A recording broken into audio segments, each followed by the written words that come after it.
Discovery Season 5, Episode 9. The bigger they are, the harder they can't keep our entire ship out of their shuttle bay.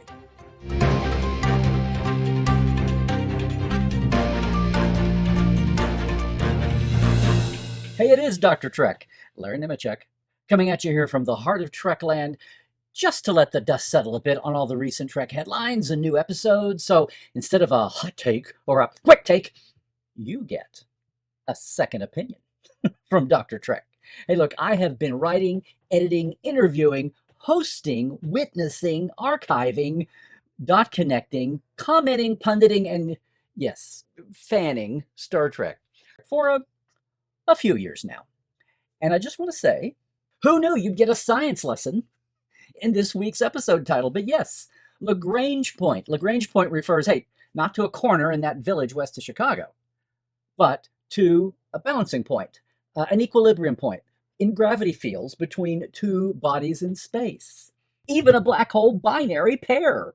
Yes, and the point being that a body at rest at those coordinates could stay there in equilibrium without needing fuel to maintain position. It's kind of like, drafting up closely behind a semi-truck on the freeway on the interstates, and you save, I don't know what they say, 40% of your fuel? Kind of like that, but even more. Really, did you know? In the gravity field between the Earth and the Moon, there are 5 Lagrange points. The L5, which was the namesake L5 Society, founded by Gerald K. O'Neill, the physicist and space promoter, postulated that there should be a space colony built perfectly at L5 to maintain resources and conserve power. Now, the L5 Society later merged with the National Space Society, but that thread is still there. And IRL, the new super-duper James Webb Space Telescope, is using the L2 point between the Earth and the Sun for its no-fuel resting point. It also uses the Earth as an awesome natural heat shield.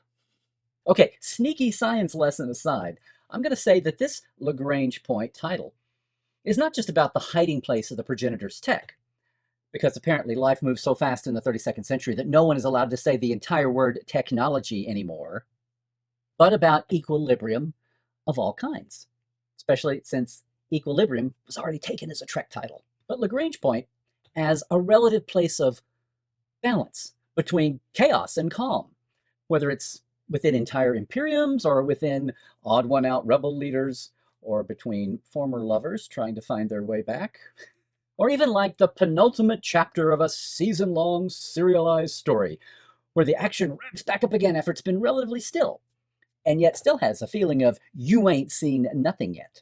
And for all this, I'm saying kudos this week to the co-writers. Yes, Sean Cochran, he's the only writer who's been a part of Discovery, well, since the pilot until now.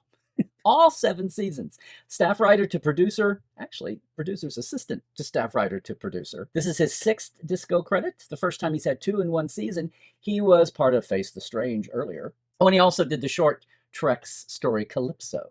And his co-writer, celebrate with her on her socials, it's her first writing credit ever, Ari Friedman. She's been Michelle Paradise's executive assistant since season 3, since Michelle came to the show. And this is her first, she's on staff this year, and it's her first writing credit. And in the director's chair this week, a little known pipsqueak you may have heard of, named Jonathan Frakes. Look, this is his 8th and final Discovery credit in the director's chair, but he's had 15 across all the current Trek's live action and 16 across DS9, TNG, and Voyager. Not to mention those little opuses called First Contact and Insurrection. Okay, little things, big things. Now, this is a little thing. So many aliens were working at Federation headquarters at the beginning here, right? So thank you, Jonathan. Thank you for that best look ever at a member of the Capdir species. Never heard of them? Sure, but the ones, the side horns, the antlers. Look, a whole batch of aliens arrived along with Discovery when we got to the 32nd century. And most of them, like this one, they all got their names finally, at least on screen, in the big voting holo tally ballot thing from Got to Connect, the big vote on the DMA outreach, right? So what have we learned this year about all this? Well, whether you go back 1 season to the Capdirs or the Hornish, or 40 years back to the Afrosians, some homage backstage species names are just never meant to be uttered on screen. Okay, big thing. I was actually watching the recaps for this episode, and it suddenly hit me. The Breen, they get directed energy beam weapons. Why not us? And then later on, I screamed, phaser beams from Discovery, and they were blue. Okay, yes, right along with some photon torpedoes or quantum torpedoes, so you still get the pew-pew effect for those that demand it, but beams, and they were blue. My eyes were wet. Oh, by the way, cool effect, guys and gals, when the ship is cloaked and it passes over the black hole that's opaque behind it. Little thing, apparently, in the 32nd century, Starfleet shuttles have a male voice for their computer presence. But also in the 32nd century, can I just say, programmable matter helmets, like the covert Breen copies, they make sense. Not so much back in the 2350s. Oh, a big thing. In fact, two big things. That whole business about black holes being that close to each other, in fact, being binaries that co-orbit. Lagrange points aside, yes. I think you can tell, you can see the fine hand of science advisor Dr. Aaron McDonald here.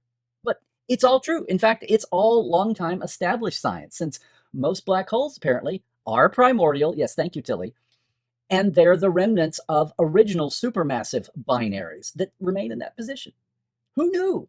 Oh, and a little thing, or maybe a big thing, I'll let you decide. These black holes and the Rune Dreadnought pop-in point, they're right in the heart of old known space. They're not out on the distant frontier. In fact, they're inside the old Romulan star empire. I mean, check out the star chart here. That's right, old school Fenris Ranger territory.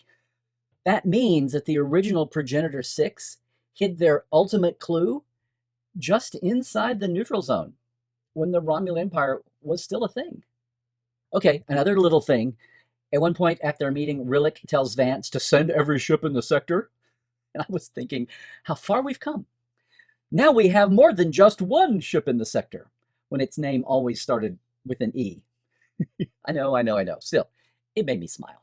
Little thing, for the first time in Stardates, we actually see Stamets exit the spore drive chamber in Spore Lab / engineering. We don't see him do anything, but we see him walk out the door. When was the last time that happened? A little thing, another one of those two-tap zap beamers within the ship. But at least this time it was to get from engineering right to the bridge. I mean, I can see that one.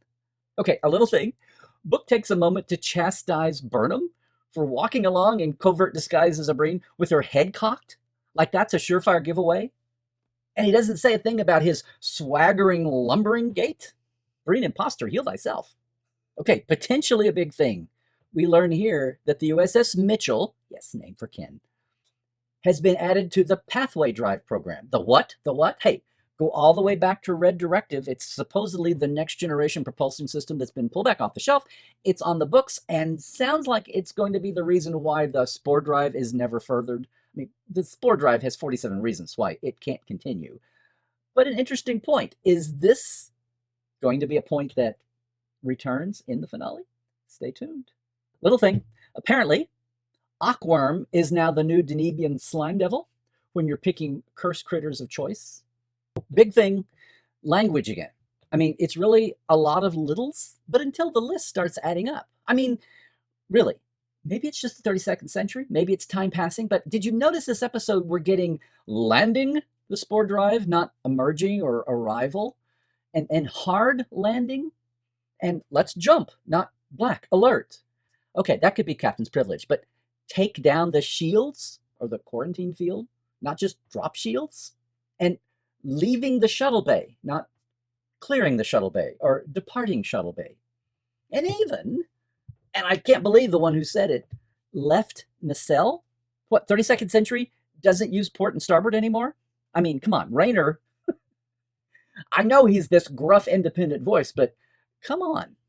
He always struck me as a traditionalist. But still, I have some questions, such as, where is Commander Jet Reno? You know, the chief engineer in the moment of crisis? Okay, maybe she's just involved at a panel across the room in the Spore Lab or engineering or whatever the hell that room is called where no one ever walks in the main front doors anymore. Whoa. The Breen are using transwarp tunnels to jump now?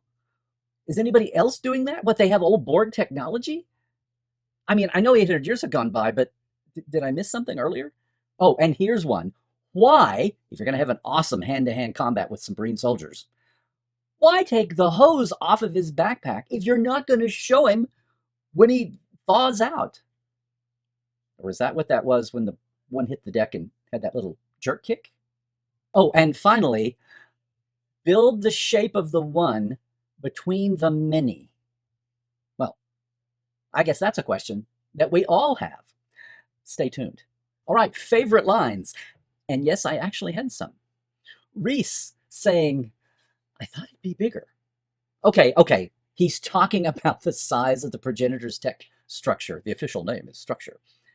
But now look, one of Star Trek's franchise-wide delights for me has always been the historical awareness, the carriage on from our history, the historical hidden tie-ins. I had to chuckle at this. I thought it'd be bigger. Like big things that do come in small packages. I'm thinking, hey, fat man, little boy, for starters. Oh, in a totally different tone, drinks on me tonight. Why not now? It was brilliant. It was so simple. Out of the blue, personality lines beyond action. My gosh, here we go again. Actual characters, discovery. You may learn something after all. Seriously, I already feel like I know Jemison better and want to get to know more about her than half of the rest of the crew. She and Asha have that mutual concern look and its variations down cold. And not my favorite line, but a good line. Rayner saying, I won't kill you if you don't give me that warm and fuzzy encouragement I don't need. Once again, it's more of the disco metacriticism being embraced and acknowledged in Rayner's character. I love that. And cast and characters. A lot of bodies in this one, starting with a Federation aide in a meeting with lines and a name, Mia Greer, and a Vulcan aide for Turina. I guess if we had more flower props, we'd see that more often.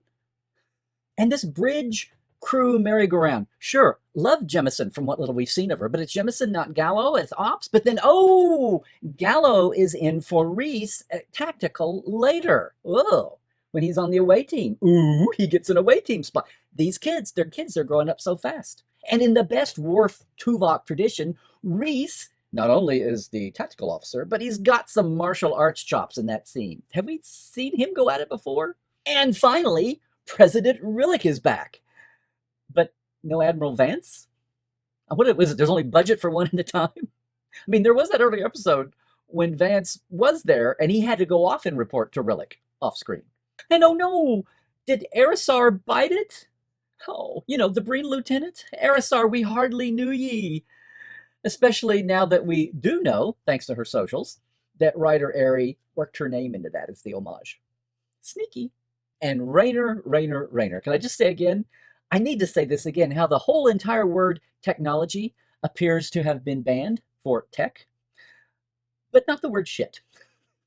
So, okay, Rayner still has his rough edges, I guess. He's a throwback. Remember, he's one of those techno word throwback fans. But just as the season started strong with Rayner and his rise from the ashes, now this finale, it seems like it goes full tilt on his crazy badass plan, and it works. It works in all the years of Trek. It's right up there with throwing an asteroid at another ship. Looking at you, Picard. Riker on Picard, I mean. It really feels like the Rayner arc has been accomplished, and he's really well-rounded. Now he's scary in a good way. Just ask Tilly. Holy schnoodle. But truly, this Rayner moment goes beyond favorite line. Closing scenes, he looks out and he says, failure, and inside I'm mouthing, is not an option. And then that's what he says. We never lost an American in space. We're sure as hell not going to lose one on my watch. Failure is not an option. In his best Gene Kranz, Ed Harris impersonation, I guess. Oh, I ha-ha'd out loud at that. And of course that's where Sean and Ari went with that line. But speaking of Tilly, look at the step-ups we have here. We've got Tilly, no killer Tilly fake, bumped up to XO. We've got Adira bumped up to their first danger mission. And suddenly it provokes this whole family dynamic that we used to have so much with Culber and Stamets and Adira. And also the fact that Adira was part of the EDP. meaning Earth Defense Force. Remember way back to those origins? Oh, by the way, base duodeca is basically base 12, just so you know. But I gotta say, aside from Stamets' unease at Adira volunteering for the mission, and then we have the big family goodbye there for the soldier off to war, I almost had to remind myself that that was a thing. It almost felt like a little too late to revisit that. Maybe not. We have another episode to get to. It just felt like, oh, I forgot I totally had this in my drawer. And yet, this might fly right by it so rushed. But Stamets' 2-minute drill to defeat the Breen force field over their shuttle bay, it's a study in Trek minimalism. I mean, who needs technobabble that Raymer is just going to, make fun of? We get Stamets in his clarity mode. We get a redo of Disco's math is awesome, right? And trust the science. All those memes, it was really welcome to me. It was simple. We didn't need it all. It was welcome, confident, and assured. And I hate to say it, but it's like a statement for going back to trusting science and knowledge. Yay, Star Trek. Oh, and how could we not say Saru is back? And without missing a beat. And we get the tender side for a Vulcan, the tender side of Turina, not just the ambassador, negotiator, diplomat. Equally so with him being back. And those outfits they were in, I rarely talk about wardrobe, but his blue was adorable, was beautiful. Her green, they were facing off, but they were so complimenting each other. Green for a Vulcan, I know. They were gorgeous and telling, and that chip tat feels just as intimate as rubbing fingers. But really, this entire episode, all the cast, it feels that they're really just building toward the climax of the season in a not clunky way. We're seeing the result of everything that's been laid in so far. Book, yes, remains a Boy Scout of earnestness, trying to make up for his prior sins. And Maul remains this savvy and yet wise adversary. And she makes that final leap only when she sees the end is near. Hey, the Trimarch Rune was the over-the-top cardboard villain, I felt like. I never got that vibe from Maul or Locke. Or, Erisar. And yep, the middle of the cast, the middle of the show, Burnham is here. The plot has worked out nicely for her. She puts a team together. It's a bold plan. It's amazing. It's insane. And she's not the only one needed. There's a role for everyone to play. But when the chips come down, in the end, she is the only one who can plunge in after Maul. And what you didn't see coming was the Grum of Ossakid. We're back in episode 5. Her secret code with Rayner. That did not feel forced or telegraphed. It came out. It was a pleasant surprise. I enjoyed it. So overall, the episode really, I feel like it only had one moment where I had to go all texture, not trivia here and explain it. I mean, we don't know much about the Breen. We're told over and over and over again. Obviously, no contact since before the burn. But they have been involved in some ways, right, with the AGE. We do know a feast. We know the name, Sarkarus. What is like Breen Thanksgiving? And Burnham knew that? Or did she bone up for it just for this mission? Or did she get it at the EGA, right? I mean, okay, the xenoanthropology line is a cute moment. Book brings it up. It was Burnham's original field. And once again, it's like an Easter egg. In fact, out of that whole moment, I'm willing to forgive any of that I might have a concern about, because I think what it shows, this is a great indicator barometer. It shows that Disco has been at its best this year, at its most amazing and improved best this year. Not just using the Easter eggs from the entire franchise, but even just remember that it had its own Easter eggs. It had a history of its own that it could draw on. And I almost think those are the moments that I've enjoyed the most. I mean, imagine having the most shocking thing to come out of the closet be a memory album. But still, Breen flirting, giving thanks in an oil bath with Sark mates, plural. Ooh. Maybe just a little TMI, Breen. Ooh, never thought I'd live to the day I'd hear that. Oh, and still, more Breen, but still about the entire episode. The tone here. When they're inside the Breen helmets, it's uncomfortable. It's an alien environment. They're off their game and have to double think for that. Very cool move. I mean, it's the first time, it's a throwback to the best of old Star Trek covert infiltrations, right? I don't know, going back to Klingon disguises to everything else. Feels very Power Rangers, or even 2001. Nice touch, Jonathan. And yet, sorry, but the most obscure threat of all, notice at the end, Maul was going to throw her prisoners, Book and Burnham, in the brig. The Breen have a brig. They don't summarily execute anybody they perceive as an enemy. I mean, that is small. Maybe it felt like a cop out, but if that is the Breen culture, that's a wrinkle there as to why the soldiers had enough gumption to rebel against over the top Rune, right? And how Maul could combine her selfish motive of getting Locke back with seizing on the ability to maybe do something bigger here. Very few miscues, missteps. I mean, I've said a lot this season about the more reflective, thoughtful episodes that we've had, and they were needed, and they were great standalones, and they were great for the mix of episodes. And they had character moments, and time for callbacks, and time for throwbacks. And yes, I thought that served the story arc really well. Well, this is the penultimate show of the season, much less the series. And the quiet moments, that's all over now, suckers. It's amp up time. And yet, I'm going to compliment Sean and Ari and the entire writer's room under Michelle Paradise for not having this one feel like an automatic part one of a season-ending two-parter. I mean, getting sucked into a dimensional doorway, that would have been a great old-school cliffhanger, right? Looking at you, Time Zero. But that ain't how we do things now in the era of serial season novel chapters. Still, did you notice? We haven't gone anywhere yet since arriving at this point in space. Anyone else wonder if those binary black holes lurking out there are yet going to figure into this little clam bake? Oh, and one more thing. Now we know why that Breen dreadnought is so honkin' big. It has to contain all of Discovery and its insane nacelles. Oh, and one more thing. On the away mission, the spy team, why was Burnham the only one, did you notice, with a green face filter? Was that some kind of covert Breen spy, RHIP, green wraparound? Okay, that's a good place to sign off on this second opinion.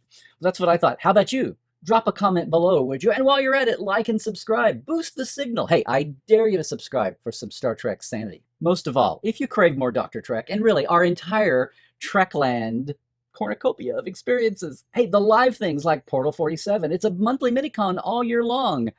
Or the Trekland Treks Day Tours. Yes, you too can take a customized away mission at real Star Trek location sites across SoCal. Or, of course, our podcasts like the Trek Files at the Roddenberry Network. Or our live streams, Trekland Tuesdays Live every Tuesday at 1 Pacific, 4 Eastern. Hey, Cadet Alice and I watch Prodigy. And of course, Second Opinion. All of that is over at LarryNemecek.com. Plus, our TeePublic store, my Cameo shop, and, well, everything Trekland. We'll see you back here next week for the finale. Until then, Trek well, everybody.